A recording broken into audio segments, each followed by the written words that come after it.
exercício 2.1 do livro do professor Franco Brunetti, onde estudamos estática dos fluidos. Importante livro para os cursos de engenharia, onde devemos sempre lembrar que o engenheiro precisa resolver problemas e, desta forma, exercitar seu cérebro. Pede-se determinar o peso G para manter o equilíbrio estático do sistema representado abaixo.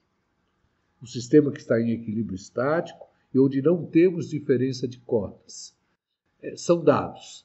A pressão que entra P1 igual 500 kPa, a nossa área 1 do pistão 10 cm², a área da haste 1, 2 cm², área A2, 2,5 cm², a nossa área A3, 5 cm², a nossa área 4, 20 cm², a nossa área 5, 10 cm², o desnível de mercúrio H, 2 metros, peso específico do mercúrio, 136.000 Newton por metro cúbico. Bom, nós vamos estar resolvendo agora o exercício do capítulo 2 do livro do professor Franco Brunetti. Lembrando que o capítulo 2 é a estática dos fluidos, ou seja, tudo que a gente estuda no capítulo 2 só vale se o sistema estiver em equilíbrio, ou seja, parado. Exercício 2.1. No sistema da figura, desprezando-se o desnível entre os cilindros, então isso aqui eu estou considerando num plano horizontal, determinar o peso G, que pode ser suportado pelo pistão 5, desprezando os atritos, claro, só que está parado, então não precisa considerar os atritos, sendo dado a pressão que está sendo injetada, P1, sendo dada a área A1, sendo dada a área da haste 1, sendo dada a área A2, sendo dada a área A3, sendo dada a área A4, sendo dada a área A5, sendo dado o desnível de mercúrio H, que é mercúrio, e sendo dado o seu peso específico. Né? E é claro, tudo isso aqui está parado. Um pedido, né, como sempre, vamos trabalhar na escala efetiva. Se eu considero escala efetiva, eu vou lembrar da sua definição e vou falar que é aquela que adota como zero a pressão atmosférica. Então, na escala efetiva, a minha pressão atmosférica vale zero. Nessa escala, eu posso ter pressões positivas, posso ter pressões nulas e posso ter pressões negativas. Essas pressões negativas simplesmente seriam pressões menores que a pressão atmosférica e são denominadas de depressão ou vácuos térmicos. Bom, vamos partir para o exercício. Considerando esse exercício, eu tenho que, em primeiro lugar, tomar a iniciativa. Né? Não adianta eu ficar esperando por onde começar. Eu tenho que começar por algum canto. No nosso caso, eu vou primeiro considerar esse tubo em U. Considerando esse tubo em U, eu vou simplesmente marcar alguns pontos. Vou considerar esse ponto aqui como sendo o ponto 1, este ponto aqui como sendo o ponto 2, esse daqui como sendo o ponto 3. E a partir daí, eu vou estar aplicando o que a gente chama de teorema de Steve. Teorema de Steve. O teorema de Steve diz o seguinte, que a diferença de pressão entre dois pontos fluidos é igual ao produto do peso específico do fluido que está compreendido entre os pontos vezes a diferença de altura. Então, se eu pego P2 menos P1, o fluido que está entre 2 e 1 é o mercúrio. Então, eu vou falar que é o gama do mercúrio vezes a diferença de alturas, que no caso é quem? É o H. Aí eu me pergunto, quem é a pressão que age no ponto 1. A pressão que age no ponto 1 é a pressão atmosférica. Como nós estamos trabalhando na escala efetiva, ela vale quanto? 0. Desta forma, eu poderei achar a pressão no ponto 2. A pressão no ponto 2 vai ser o gama do mercúrio, que é 136 mil, vezes o desnível nosso, que seria 2. Estou tirando que a pressão no ponto 2 seria 272 mil Newton por metro quadrado ou Pascal. Lembrando que essa pressão se encontra na escala efetiva, já que eu considerei a pressão atmosférica igual a 0. Agora, eu vou aplicar novamente o teorema de Stevens entre o ponto 2 e o ponto 3. Quando eu faço P2 menos P3, eu verifico que o desnível é 0. Então isso aqui vai me dar P2 menos P3 vai me dar 0. Se o desnível é 0 e a diferença de pressão me deu 0, eu concluo que P2 vai ser igual a quem? A P3. Então automaticamente acabei de achar P3, que é 272 mil Newton por metro quadrado. A partir daí, vou lembrar de eu calibrando o pneu do carro. Quando eu penso em um gás, no nosso caso é o ar, a pressão em todos os pontos desse gás vai ser considerada igual. Então a pressão que eu achei em 3 é a própria pressão do ar que está agindo na minha área A2. Toda vez que eu tiver uma pressão agindo em uma área, em uma superfície sólida, ela vai originar uma força. Então aqui eu teria uma força F2, que seria a minha pressão em 3, que eu calculei, vezes a área de contato, que no caso seria a minha área 2. Aí eu vou achar então a minha força F2 igual a minha pressão P3 vezes a área A2. Então minha força F2 seria 272 mil Newton por metro quadrado, vezes a minha área 2, que seria igual, no caso, a 2,5 centímetro ao quadrado. Então, 2,5 vezes 10 a menos 4, porque eu estou considerando uma situação homogênea, passei isso aqui para metro quadrado.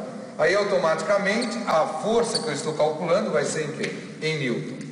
272 mil, 10 a menos 4, deu 27,2 vezes 2,5. Eu vou tirar uma força F2 igual a 68 Newton. Essa seria a força que eu tenho agindo na minha área 2. Ela tenderia a empurrar o meu sistema, da direita para a esquerda. Só que isso não pode acontecer, porque tudo que a gente estuda tem que estar o quê? Em repouso, em equilíbrio. Então eu tenho que ter outras forças agindo. Quando eu injetei P1 agindo na área 1, ela também vai me dar o quê? Uma força. Essa força será P1 vezes A1. Esta força estaria atuando aqui, ó. Esta força estaria atuando aqui, uma força F1. Essa força F1, então, seria calculada como sendo P1 vezes A1. Automaticamente, eu vou ter que a minha força F1 seria igual à pressão P1 que foi dada, vamos ver a pressão P1, 500 kPa, então uma força de 500 mil Newton por metro quadrado, vezes a minha área 1, que foi quanto? A área 1 foi 10 centímetros quadrados, então seria 10 vezes 10 a menos 4, que eu estou passando isso aqui para metro quadrado. Então cancelo, isso daqui automaticamente vai me dar 500 newton. Então eu fiquei com uma força de 500 newton. Vamos pensar um pouquinho. Ó, eu tenho aqui o meu sisteminha. Eu tenho aqui o meu sistema. Eu estou aplicando uma força aqui, da esquerda para a direita, de 500 newton. Eu estou aplicando aqui uma força da direita para a esquerda de 68 newton. Se só essas duas forças agissem, esse sistema não estaria o quê? Parado. Então tem que existir desse lado uma força que eu vou chamar de F3, que vai equilibrar o meu sistema, de tal maneira... Pela condição de equilíbrio, sabemos que F1 seria igual a F2 mais F3. E a partir daí podemos tirar o F3, já que conhecemos que F1 é 500, F2 é 68. Portanto, o meu F3 será 500 menos 68, ou seja, 432 newton. Mas quem origina F3? Se observarmos o nosso sistema todo, verificamos que quem origina o F3 seria a pressão do ar 3. Portanto, F3 seria a pressão do ar 3 vezes a área de contato, que seria 1 menos a área da haste. Daí, como conhecemos a força F3, 432, conhecemos a área A1, conhecemos a área da haste 2, passamos para metro quadrado, poderemos calcular a pressão do ar 3, que nos deu 540.000 newton por metro quadrado, ou Pascal. A pressão P3, como é de um gás, ela vai ser igual em todos os pontos. Então, apesar de nós termos achado essa pressão P3 nessa parte superior, ela virá e será igual em todos os pontos, atuando na minha área A3. Essa pressão P3 agindo numa área 3, eu vou chamar como resultante dessa equação uma força chamada F4. Essa minha força F4 será igual à minha pressão P3 vezes a minha área A3.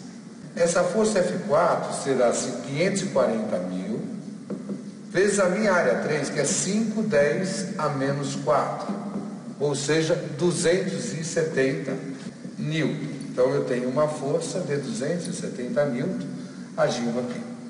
A partir daí, se eu observar o meu sistema, eu tenho um respiro. Significa que o respiro, quem entrou ali dentro foi a pressão atmosférica. Como eu estou trabalhando na escala efetiva, ela vale 0. Então, desse lado, eu não tenho nenhum esforço acontecendo. Portanto, para que o sistema fique parado, eu terei que ter desse lado aqui uma força F5, que tem que ter a mesma direção, a mesma intensidade, porém sentido contrário a F4. Então, eu vou poder escrever que o meu F4 é igual ao F5. Com isso, eu acho a força F5, que seria 270 newtons. Aí eu me pergunto, quem criou essa força F5? Quem criou essa força F5 é a pressão que está agindo na minha área A4. Essa pressão que eu vou chamar, no meu caso, de pressão P4. Então, olha, eu vou ter que 270 seria a minha pressão P4 vezes a minha área 4. 270 seria a minha pressão P4 vezes a minha área 4, que seria 20 centímetros quadrados. Então 20, 10 a menos 4. Tá? Isso aqui está me dando uma pressão P4. O 20 eu cortei aqui, deu 13,5. 10 a quarta newton por metro quadrado ou Pascal.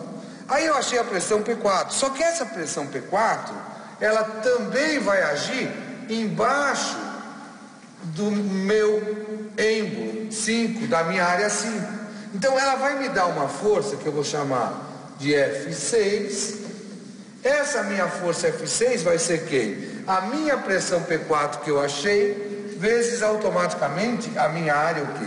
A minha área 5. Então eu vou ficar com uma força F6 igual P4 vezes A5, ou seja, 13,5 10 a quarta, vezes a minha área 5, que seria 10 centímetros quadrados. Então seria 10 vezes 10 a menos 4. Olha, 10 vezes 10 a menos 4, 10 a menos 3.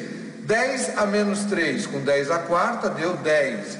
Portanto, a minha força F6 igual a 135 newton.